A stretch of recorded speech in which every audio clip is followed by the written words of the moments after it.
Welcome to MMA Fancast. My name is Luke Payson. Welcome back to everyone who's already subscriber to the YouTube channel. If you're not already, please subscribe so you can see more great interviews like the one coming at you right now. With that being said, welcome back to the show. A friend of mine, a friend of the show, and the mother of Cash, one of the most handsome dogs ever. That is Cheyenne BatQueen Hall. Cheyenne, welcome back. Thank you for having me.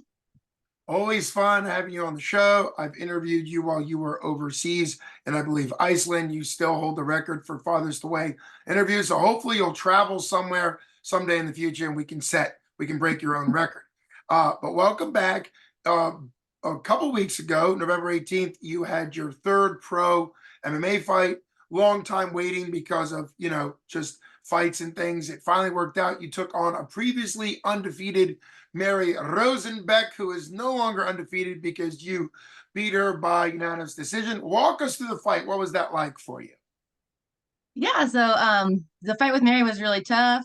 We went down there to Chattanooga, and we knew that we were going down there that we were going to be kind of like the away team for this one, which is okay. That's no big deal. And we went down there. Everybody for Mary's fight series was, really welcoming. They put on a great show, very professional. I loved the amount of dogs that were at places down there. There was a dog at my weigh-ins. There was a dog at the fights. It was the ref's dog. I know. I was thrilled about that. So, so big love for Chattanooga. I would definitely fight there again. There you go. Just because of the dogs, you're back. You'll come back. I know. I'm back. They sold me. So, yeah, we ended up we faced off and did all of our weigh-in stuff on Friday, and I got to meet Mary, who she was a really nice opponent, super, super respectful and stuff. Got to fight night. We figured coming out of there that she would be more heavy of a striker. I think that's probably where she has shined most previously in her other fights. I hadn't seen her do a whole lot of jujitsu stuff, so I wasn't sure. I'm pretty sure she's a blue belt because you know how everybody be creeping on their opponents beforehand. So I think I saw she was a blue belt on there. So I thought maybe if I could get the fight to the ground, I probably would dominate there for the most part, just because we're a wrestling heavy gym and stuff, and we do that all the time. So, but Mary was super tough. There were a couple times that she actually got me in a bad position on the ground, and I was able to work out of those, which was I kind of am grateful looking back on that now, because I'd never really been in a super bad spot in a fight as far as that goes. I mean, I lost my first pro fight, but that was kind of just like it happened real quick, like just a quick submission, got caught. But actually was like on the bottom for a bit during this fight, and I was able to battle back up and come out with the win and be dominant. But I really thought that was pretty good to show some resilience. It ended up going the distance. And so another 15-minute fight. And I just really enjoyed my time in the cage with Mary. She was like a super tough competitor. And she's one of those people that, like, after you fight her, she's your friend. Yeah. So I always love that. And then we could be maybe training partners in the future and stuff. So maybe if she ever visits Pennsylvania, the Mat Factory's been known to I invited her up anytime. And friends, you never know. Her and Bonnie, my last opponent, actually, that lives down there, came and watched us. So that was cool. That is cool. And speaking of your last opponent, I was going to bring her up, Bonnie, the opponent where you got your first pro win over. We had talked after that about you going 15 minutes. You did a lot of ground and pound in that fight. She was very tough. You couldn't put her away. And I think in many ways, cage time and the ability to win over the duration of cards is over rounds, and the whole fight is very impressive. It can be underrated. A lot of people want finishes, and of course you'll take finishes, but being able to beat Mary when she had you in some tough spots, you were able to come back and win a unanimous decision. Every judge saw you winning it. In many ways, that's even more impressive, because you can get a quick submission, and those are great, but they don't always mean you were winning the whole fight. Your first fight, you were doing very well until, of course, you got caught. That happens. But I wasn't. Right. Of course, that's the way it is. Yep. but she couldn't have said that she dominated that fight. She got a quick win, good submission, but you were in control of that right up until you weren't. And so I think controlling a fight, showing resilience, is a big deal. For you, is there an element of resilience that you can kind of rely on? Is it because of the legendarily tough wrestling practices at the Mat Factor? Or is it just something within you that, other than getting caught, which can happen, being able to battle through those spots with Mary, is that resilience something you could kind of rely on? Yeah, I think it's probably a little bit of both. Everybody, I feel like by the time you turn pro in as a fighter, if you've got that like comeback spirit in you or not, because you might not have gone through that in like in an amateur actual fight, but you've definitely gone through it in practice by then. You definitely felt that, and then felt that like the defeat that you feel whenever something doesn't go your way, or like you try a move and the move ends up being a poor decision.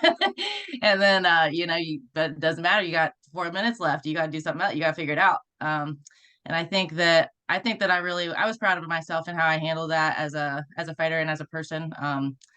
And I do think a lot of that is attributable to like just some of those tough practices that they put us through at the Mat Factory. Some of those Shark Tanks, some of those Tuesday night wrestling practices that are notorious around here. But yeah, I think it comes from a lot of that, and then it's also something that just is inherently in a lot of people who find themselves being fighters. I think that's a lot of Absolutely. us. Yes, But great answer. I always love your answers. One thing that I was just looking at on Tapology, and they don't always get everything right, but in this case, I think they're up to date. A couple things to chat about based off this. One was at this time last year, a couple weeks away from the end of the year, you had two fights in 2022. Your last amateur fight, which was a win. Then, of course, we already discussed your start to your pro career. Compare, being 2-3 weeks away to the end of the year now with two wins in two fights as a pro in 1 year, which is a big deal. I know it could have been more, but that's huge. That's huge. Two fights, two wins. There was that long gap that was over a year between your debut as a pro in July and then August. But now here we are, the end of the year. You've had two pro fights, two pro wins. Kind of compare and contrast last year at this time to this year at this time. Obviously, things are on track, looking good. yes, so last year around this time, I definitely was a little bit down on myself, because I hadn't fought. I think I only fought twice last year. I think, Yes. yeah, Yep. and it was like I was like a 500 record, and I try to fight 3 times every year, which is I would love to do that every year if I could. I'd love to fight four times every year if I could, but it's just hard, with matchups and with timing and stuff, and that's just the way of the world. But um, I always sit down every December to do like a yearly recap. So I'll do like my yearly champagne toast. So like all the stuff that went well, and I'll write it down. And then I'll do, I'll use that little list and then all the stuff, that I did or did not accomplish this previous year to kind of make my little goal list for like 2023, for this year. Which I'll do the same thing this month for 2024 at some point too. But last year I definitely didn't end the year the way that I wanted to. I always set my goals for myself they're out there because I'm like, yeah, just write it down, whatever, speak it into existence. But this year I'm definitely feeling more positive about those. I still didn't, it was still like three pro fights, so like I Yeah. still didn't exactly reach that one, but not for lack of trying. Yeah. So I definitely feel more positive going into this 2024 year. And it seems like it's been, I don't know if it's just the timing of it at all, but the matchups have been coming a little bit Mm, more readily. yeah. So that's been working out for me good. And I'm hoping I can keep that rolling into 2024 and actually fight 3 or 4 times. we're, Yes. we're Yes. That gonna would be do it. great. I'm writing it down in the planner, Luke. We're doing it. Write it down in the planner. I love that. And there's this expression both in coaching and athletics as well as in counseling, which is control the controllable, right? You can control how often you practice, what your cardio is like, your side of it. And so winning two fights for two fights is all that you could do. It's all that you could control. To your point, yeah, it means you didn't get the three that was the goal, but you did everything that was within your control. And that's all that you can really do when you reflect, which is incredible. While I was looking at your Tapology, because I'm a nerd sometimes and I like to look at it. They have you, which is great, right? With this fight, you're on a 2-fight pro win streak. They look at strength, which is pretty good. Look at strength of opponents, and obviously you took on Mary, who you were 1-1, she was 1-0. That's a great matchup, and taking on somebody that hadn't lost as pro is always tricky. And so now you're ranked third out of all active pro female fighters in Pennsylvania, which is out of Cool. 35. And then your top 15 ranked 15 out of 130, which I think is even more impressive in all of US Northeast. And I think that's because you've pointed out, like being a female pro MMA fighter, it's a very it's hard to get fights, and then you've gotten 2 fights and you're on a 2-fight streak. Do you pay attention at all to that and the fact that this year has really obviously elevated not only your record but also your recognition? I try not to think about that stuff too much because that's one of those uncontrollables sometimes. So you can really let it get in your head and sometimes be like, oh well, I feel like I should be ranked higher, or I feel like I should be whatever. But at the end of the day, I don't have control over any of that stuff. So it's neat and it's really cool that like I'm climbing up the rankings and stuff. And like Mary wasn't was like a no joke opponent.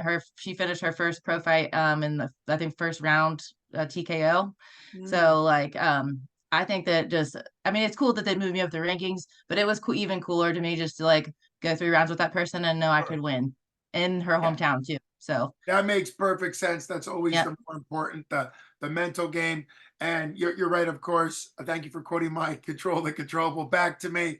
But yeah, that was just zinged it right in there, which is true. But when you control what you can control and you get wins, some of those things will come along naturally based on you getting wins. I would love, again, you can only control the controllable, but I'd love to see you in 2024 get back in the 247 cage. You had mentioned how it seems as a women's fighter, how things kind of come in bunches as far as matches go. I know the legendary Jim Mooney, who's just an incredible guy for 247, the matchmaker there.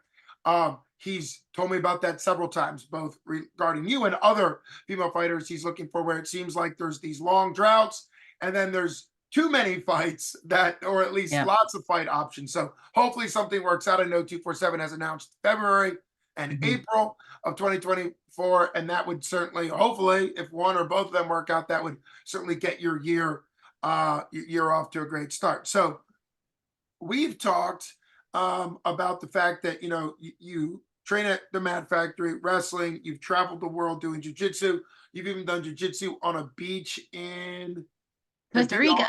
Costa Rica. I was off. Costa Rica. That's still one of my favorite pictures. Beautiful sunset on the beach in your gi doing jujitsu. It was just The one and incredible. only flying triangle I've ever hit. Hey, you timed it perfectly. I It's know. best location ever. You're like, what can I do? Flying triangle. So Something wild. do you have any outside of MMA? Because obviously we kind of have to wait to see what happens in 2024. But outside of MMA, do you have any travels or competitions related to BJJ to kind of keep a lookout for coming up?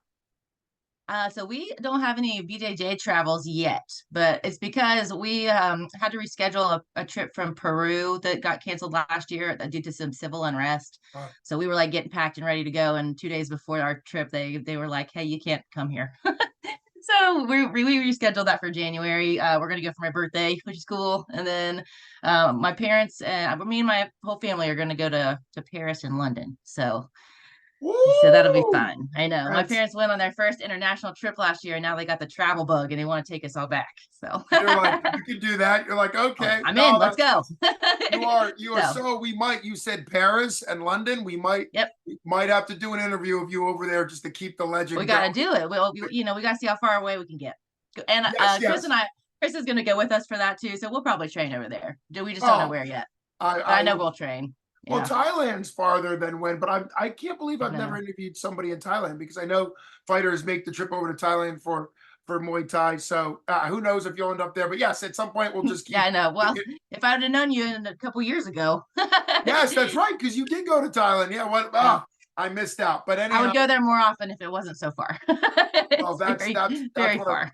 and what I've heard about that. Well, is training over there and living over there and eating over there is economically makes sense, but it's getting over there. It's the flight to get over there is one Yeah. of the biggest costs, and of course the distance away. So it's really great how much Muay Thai that is. But happy early Merry Christmas and a Happy New Year to you and Cash and Chris and everybody at the Mad Factor. We got one more big, unrelated to you because you're not fighting on it, but one more big 247 fighting championship I'm still card. hyped So for it. Yes, yes, you're hyped. You'll be there. So the obvious gimme question, which I'm sure you will smash, is what are you looking forward to in out of the fighters from the Mat Factory? They're going to be on that card. What's got your juices flowing and excited for Brawl in the Berg 19, December 16th, just a couple weeks away. We got so many of our guys on that card. I'm excited for, first of all, I'm excited for, of course, all of our guys to be on that card, but then also 3 girl fights. How cool. So cool. Very cool. So I'm pumped Should about have that. been 4. Should have been 4. Should have been 4. I was so I excited. know. But yeah, no, Well, 3. if you got me, Brittany, and Carly all on one card, we would have the best time. Yes, yes. Yeah, but that is awesome. Like that. 3. That would be one fun weekend of celebrating afterwards for the 3 of us. There it is. Well, now we just said that to Jim Mooney. He's got to do better. Next time he's got to get all 3 of you. Next time I expect all of us. There it is. So you're excited about all those fighters, of course. Oh yeah, for sure. The It'll be good to see event. Brittany make her pro debut too. She's been waiting a while, and then I feel like it's been a while since Carly fought back home too. Yes, it's been a while because she won in Kentucky, I think, last time, and it was pretty far. It was like it was like a 6-hour, 7-hour drive to Lexington, I believe. So and then the main event being the General coming off. Oh yeah, a fight where he was looking great again. Had a bad, got caught in a fight that he was otherwise winning. It's awesome that he's in the main event, and it's. I feel like anytime there's a 247 Pittsburgh card, the Mat Factory, a couple other the local gyms. Obviously, there's a lot of great gyms. You mentioned Stout because of Brittany Bickert, but I know there's a lot of cross training in Pittsburgh. So it's always been fun to see like Pittsburgh versus everybody else kind of come together on these events. So obviously, best skills to everybody on that card. Can't wait to see you in more of a. You won't be focused on fighting. You'll be more fun, happy Cheyenne. Although you're always fun, happy Cheyenne, but you'll be a little bit more fun and happy when you're not fighting. So always exciting to have you on the show. Disappointed I couldn't see Cash tonight, but I was, no, where is he? Cash, here, boy, food. Cash, you want a treat? Treat. That was mean of us. Come here, buddy. He's gonna be. Yeah, that was mean. Hey, what works. We're gonna. Oh, there. I'll give him one. Don't worry. Yeah, you wouldn't want to lie to him. Oh, there's. I know. Cash, you were the first person I ever introduced as the mom of Cash. Like like that. My was most fun. important job. The most important job. Well, I really appreciate you coming on the show as always. It's so fun. Congratulations to you on now being 2-0 as a pro in this year of 2023. And I hope 2024 is even better for you. Thanks so much for everybody out there listening. We always like your support, your subscribing and sharing and liking all these interviews. I'm Luke Payson from MMA Fancast with Cheyenne BatQueen Hall, mom of Cash. Thanks so much for coming. Thanks, Luke. Bye. Have a good one. All right. Bye-bye.